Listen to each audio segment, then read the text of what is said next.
Olá, eu sou o professor Lucas Neto. Sejam bem-vindos a mais um programa Escola Bíblica no seu lar.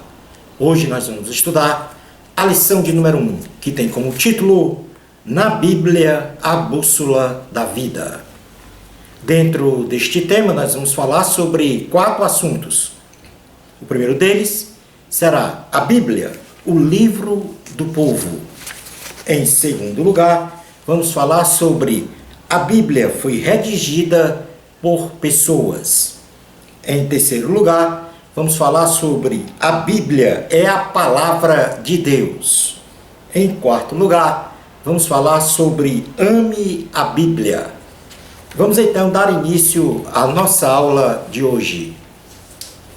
A Bíblia Sagrada é a voz de Deus para os homens, registrada em escritos realizados por homens, inspirados pelo Espírito Santo, na qual estão contidos preceitos divinos para uma jornada segura e feliz para a humanidade em sua vida social, moral e espiritual.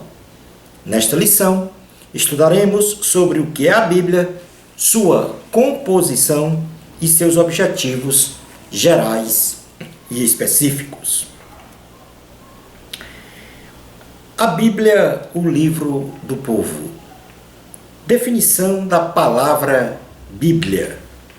Do ponto de vista etimológico, a definição da Bíblia seria que, a partir do termo grego biblos, esta palavra significa uma coleção de livros agrupados de forma única e sistematizada, ou seja, a Bíblia é uma composição de vários livros, tal qual uma biblioteca.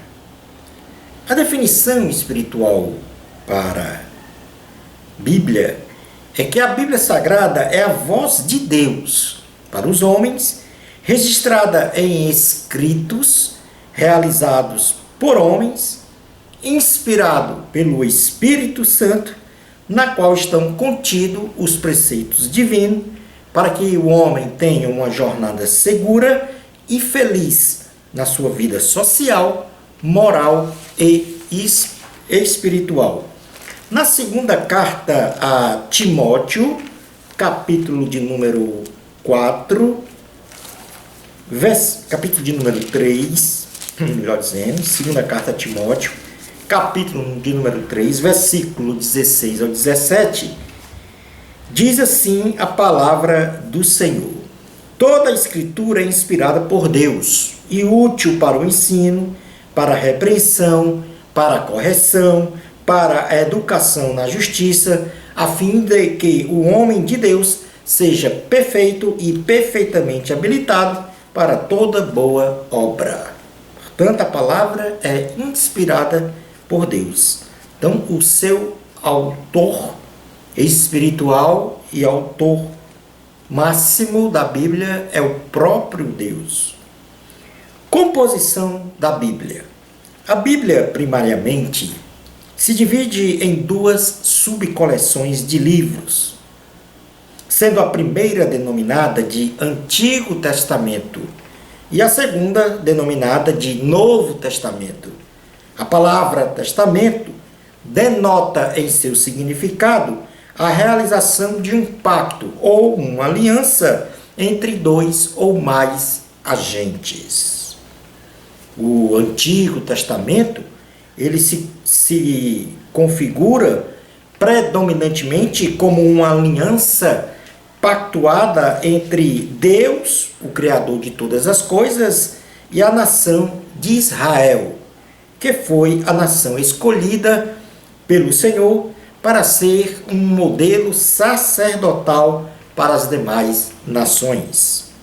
De forma que é através da Bíblia Sagrada que há uma revelação de quem é Deus, seus atributos morais e naturais, sua vontade, que deve ser obedecida pelos homens, suas bênçãos para a humanidade, bem como os cuidados para com o povo escolhido, para se relacionar com Ele e adorá-lo. O Antigo Testamento, ele tem uma subdivisão de livros. Na realidade, esta subdivisão funciona mais para o sentido do entendimento pedagógico destes livros que compõem o Antigo Testamento. O Antigo Testamento ele possui 39 livros, divididos em 4 conjuntos de livros, a saber, então o Antigo Testamento tem 39 livros e estes 39 livros têm subseções ou conjuntos.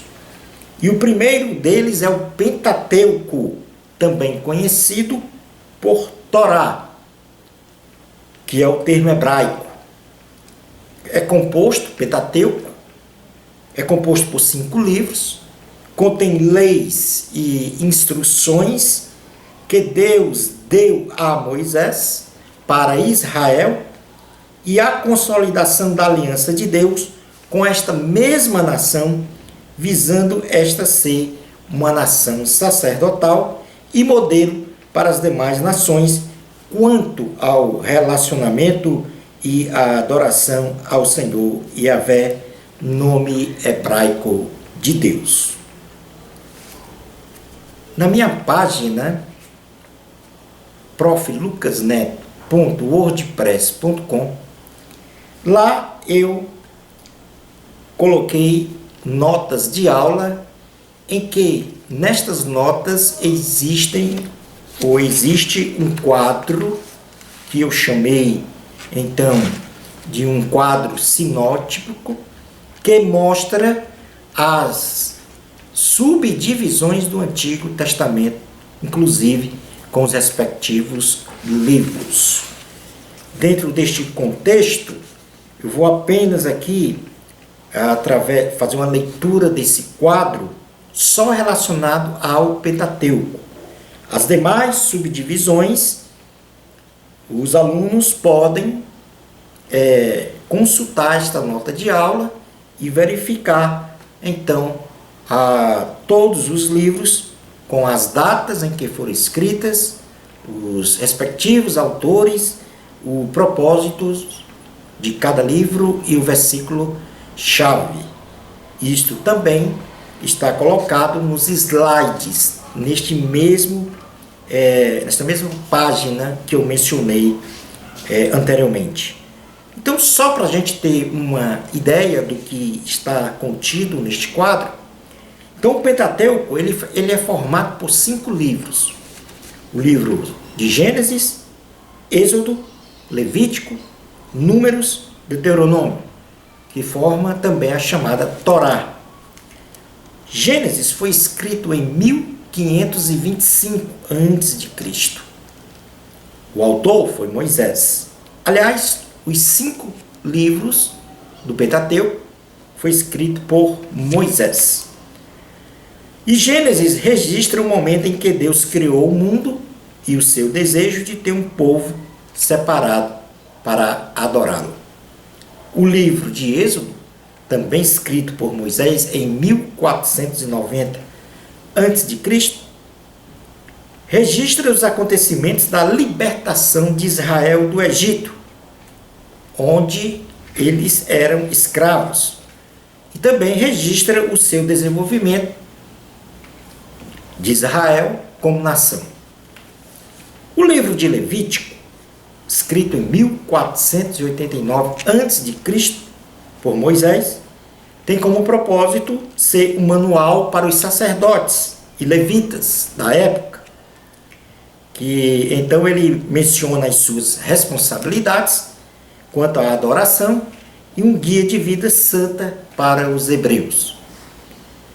Temos também o livro de Números, escrito em 1451 por Moisés.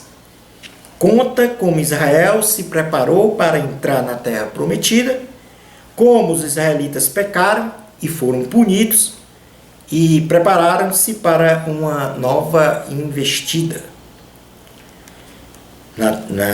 para o domínio da terra prometida. E por fim nós temos o livro de Deuteronômio, escrito também em 1451 por Moisés, e tem como propósito este livro lembrar aos israelitas o que Deus havia realizado e encorajá-lo a dedicarem suas vidas a Ele. Portanto, li aqui apenas o primeiro conjunto, Pentateuco. Os demais conjuntos, os nossos alunos podem então consultar nas notas de aula. Continuando ainda, agora eu vou mencionar as outras 3 divisões. Nós temos os livros históricos, composto por 12 livros, contém relatos da historicidade de Israel, desde a conquista da terra prometida, Canaã, o tempo de governo de Israel pelos juízes, os períodos do reino unificado e dividido de Israel, a queda para os impérios mundiais da Síria e Babilônia, o período do exílio babilônico, o retorno à terra prometida durante o Império Persa e a história de 2 mulheres de fé que ajudaram seu povo diante de grandes aflições, no caso, Ruth e Esther. São 12 livros, compondo então livros históricos. Então, o primeiro conjunto, Pentateuco. Segundo, livros históricos. Depois temos um terceiro conjunto no Antigo Testamento, que são os livros de sabedoria e poesia, composto por 5 livros, que exprimem em linguagem poética os atributos naturais de Deus, onisciência, onipresença e onipotência, bem como os seus atributos naturais, bondade, amor, justiça, paciência e outros mais. E também registra conselhos práticos de ordem moral, social e espiritual para os homens se relacionarem com Deus e com o próximo. Então, livros de sabedoria e poesia. E temos os livros proféticos, composto por 17 livros, que nos mostram homens chamados por Deus para anunciar a mensagem divina em diferentes épocas para o seu povo, diversos ouvintes e nações, contendo advertências, exortações, julgamentos, sentenças, consolação, etc. Destes 17 livros, 5 se referem aos chamados profetas maiores, pois escreveram maior volume de mensagens em seus respectivos livros, e 12 se referem aos chamados profetas menores, pois escreveram menor volume de mensagens em seus respectivos livros. Então, recapitulando, o Antigo Testamento é composto de 39 livros. Desses, de 39 livros, nós temos 4 subconjuntos. Primeiro, o Pentateuco, com 5 livros, livros históricos, com 12 livros, livros de sabedoria e poesia, com 5 livros, e livros proféticos, com 17 livros. Passemos agora a falar sobre o Novo Testamento. O Novo Testamento, ele se configura predominantemente como uma nova aliança pactuada entre Deus, Jesus, e toda a humanidade, judeus e não judeus, que são conhecidos como gentios, de forma a revelar que Jesus é o Messias, revelado no Antigo Testamento, que veio a este mundo na forma humana para salvar a humanidade da condenação eterna, redimindo os pecados destes através da sua morte e derramamento de sangue na cruz do Calvário. Além desta mensagem principal, os livros e cartas contidas no Novo Testamento relatam a história da igreja primitiva e orienta lideranças e seguidores sobre temas eclesiásticos, doutrinários, sociais, morais e espirituais. Da mesma forma do Antigo Testamento, o Novo Testamento possui subdivisão O Novo Testamento ele possui 27 livros, divididos em 4 conjuntos de livros, a saber, o Evangelho de Cristo, segundo a ótica de 4 evangelistas, no caso, Mateus, Marcos, Lucas e João. Relatam a vida e os ensinamentos de Jesus Cristo, e o livro de Atos relata a história da igreja primitiva do primeiro século, perfazendo então 5 livros. Em segundo lugar, nós temos como o segundo conjunto as cartas do apóstolo Paulo, composta por 13 cartas, sendo que 9 cartas foram endereçadas às igrejas constituídas pelo referido apóstolo no mundo antigo, conhecido da época, e 4 cartas para lideranças pastorais, que orientam as igrejas, lideranças e membros sobre temas eclesiásticos, doutrinários, sociais, morais e espirituais. E como último conjunto, nós temos o livro de Apocalipse, escrito pelo apóstolo João.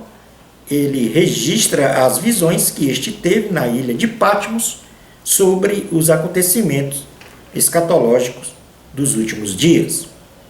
O quadro sinótico que eu vou falar aqui, que está nas nossas notas de aula, no meu blog, ou no meu endereço, minha página, proflucasneto.wordpress.com,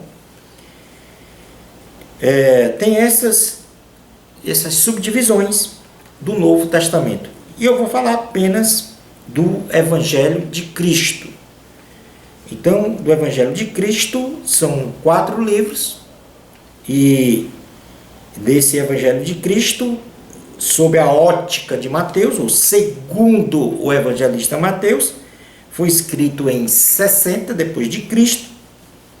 O autor foi Mateus, e o propósito é provar que Jesus é o Messias, o Rei Eterno. O Evangelho de Cristo, segundo escreveu Marcos, na data de 65 depois de Cristo, foi escrito por Marcos, e o propósito é apresentar a pessoa, a obra e os ensinamentos de Jesus. Temos também o Evangelho de Cristo segundo Lucas, escrito em 63 depois de Cristo. O próprio autor foi o evangelista Lucas, e tem como propósito apresentar um relato preciso da vida de Cristo, homem e Salvador perfeito. E nós temos como o último evangelista, ou seja, o Evangelho de Cristo segundo João, foi escrito em 85 depois de Cristo pelo próprio apóstolo João, e tem como propósito comprovar que Jesus é o Filho de Deus e que todo aquele que nele crê tem a vida eterna. As demais divisões, no caso as cartas do apóstolo Paulo, as cartas gerais compostas de 8 cartas e o livro de Apocalipse, os alunos, meus caríssimos alunos, podem consultar nas minhas notas de aula. Passemos agora ao item 2 da lição. A Bíblia foi redigida por pessoas. Como já mencionamos, a Bíblia Sagrada foi escrita por pessoas, inspiradas pelo Espírito Santo, em diversas épocas. Ou seja, a Bíblia é composta por um total de 66 livros. Como já falamos, 39 no Antigo Testamento, 27 no Novo Testamento, total 66 livros. E foi escrita por 40 homens, aproximadamente num período de aproximadamente de 1550 anos, de forma harmoniosa, inerrante e infalível. Ou seja, há uma harmonia entre os livros escritos em épocas diferentes, por autores diferentes, Há ainda uma característica de que não existe erro na palavra de Deus e ainda a característica de que ela não contém falhas. Portanto, é infalível. A palavra de Deus é absoluta. Item número 3. Inclusive, vamos fazer uma leitura na segunda carta de Pedro, no capítulo de número 1, versículo 20 e 21. Segunda carta de Pedro, capítulo 1, versículo 20 e 21, para atestar exatamente isso que eu acabei de falar. Sabendo primeiramente isto, que nenhuma profecia da Escritura provém de particular elucidação, porque nunca jamais qualquer profecia foi dada por vontade humana. Entretanto, homens santos falaram da parte de Deus, movidos pelo Espírito Santo.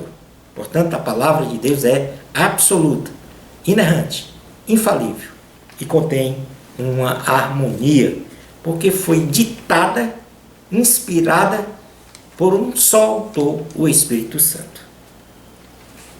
Item número 3 da lição: a Bíblia é a palavra de Deus. Quando abrimos a Bíblia, Deus fala conosco de diversas maneiras. E a maior virtude de sua fala é que, ao lermos um versículo por várias vezes, ele nos dá ensinamentos diferenciados, pois a palavra de Deus se renova a cada dia, bem como as suas misericórdias. João, o Evangelho de Jesus, segundo escreveu João, capítulo de número 5, versículo 39, diz assim a palavra do Senhor: examinais as Escrituras, porque julgais ter nelas a vida eterna, e são elas mesmas que testificam de mim. Ou seja, a Bíblia é a palavra de Deus. No Salmo 119, a partir do versículo 105, o salmista diz o seguinte, Salmo 119, inclusive este é o salmo que tem o maior texto. A partir do versículo 105 a 112, diz assim a palavra do Senhor: lâmpada para os meus pés é a tua palavra, e luz para os meus caminhos. Jurei e confirmei o juramento de guardar os teus retos juízos. Estou aflitíssimo. Vivifica-me, Senhor, segundo a tua palavra. Aceita, Senhor, a espontânea oferenda dos meus lábios e ensina-me os teus juízos. Estou de contínuo em perigo de vida, todavia não me esqueço da tua lei. Armam ciladas contra mim os ímpios, contudo não me desvio dos teus preceitos. Os teus testemunhos recebi-os por legado perpétuo, porque me constitui o prazer do coração. Induz o coração a guardar os teus decretos, para sempre até ao fim. O item número 4 da lição diz: ame a Bíblia. Ame a palavra de Deus, pelo simples fato de que Deus nos amou primeiro. Ame a Deus pelo que Ele é, e esteja sempre disposto a ouvir a sua voz, e o adore, quer de dia, quer de noite. Leia a Bíblia de forma cronológica e cresça na graça e no conhecimento. Ame a Deus sobre todas as coisas. Ainda no Salmo 119, versículo 140, diz assim a palavra do Senhor: puríssima é a tua palavra, por isso o teu servo a estima. Na primeira carta de João, em o Novo Testamento, capítulo 4, versículo 19 a 21 diz assim: Nós amamos, porque Ele nos amou primeiro. Se alguém disser, amo a Deus e odiar seu irmão, é mentiroso. Pois aquele que não ama a seu irmão, a quem vê, não pode amar a Deus a quem não vê. Ora, temos da parte dele este mandamento, que aquele que ama a Deus, ame também a seu irmão. Concluindo a aula de hoje, a Bíblia Sagrada é a principal fonte onde Deus se revelou para os homens. Pois o homem, com toda a sua inteligência, ele não é capaz de conhecer o Senhor em toda a sua plenitude. E assim faz necessário que o conheçamos segundo o que ele fala nas Sagradas Escrituras. Leia a Bíblia. Bênçãos especiais de Jesus para você. Amor a Cristo. A glória é de Deus. Até ao nosso próximo programa Escola Bíblica no seu lar, se Deus permitir.